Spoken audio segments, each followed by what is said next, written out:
साथियों, आज जब विश्व में मानव अधिकारों की बात होती है तो उसका केंद्र इंडिविजुअल राइट्स होते हैं, व्यक्तिगत अधिकार होते हैं। ये होना भी चाहिए, क्योंकि व्यक्ति से ही समाज का निर्माण होता है और समाज से ही राष्ट्र बनते हैं। लेकिन भारत और भारत की परंपरा ने सदियों से इस विचार को एक नई ऊंचाई दी है। हमारे यहां सदियों से शास्त्रों में बार बार इस बात का जिक्र किया जाता है, आत्मनः प्रतिकूलानि परेशान न समाचारेत, यानी जो अपने लिए प्रतिकूल हो वो व्यवहार दूसरे किसी भी व्यक्ति के साथ न करें।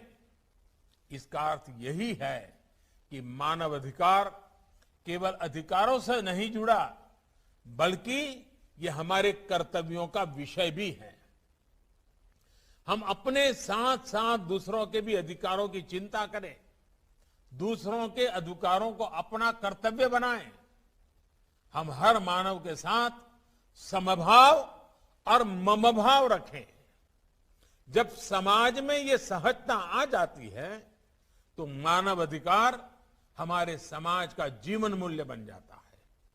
अधिकार और कर्तव्य ये दो ऐसी पटरियां हैं जिन पर मानव विकास और मानव गरिमा की यात्रा आगे बढ़ती है।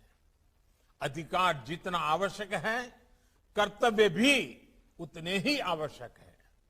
अधिकार और कर्तव्य की बात अलग अलग नहीं होनी चाहिए, एक साथ ही की जानी चाहिए। ये हम सभी का अनुभव है कि हम जितना कर्तव्य पर बल देते हैं उतना ही अधिकार सुनिश्चित होता है। इसलिए प्रत्येक भारतवासी अपने अधिकारों के प्रति सजग रहने के साथ ही अपने कर्तव्यों को उतनी ही गंभीरता से निभाएं। इसके लिए भी हम सब ने मिलकर के निरंतर प्रयास करना पड़ेगा, निरंतर प्रेरित करते रहना होगा।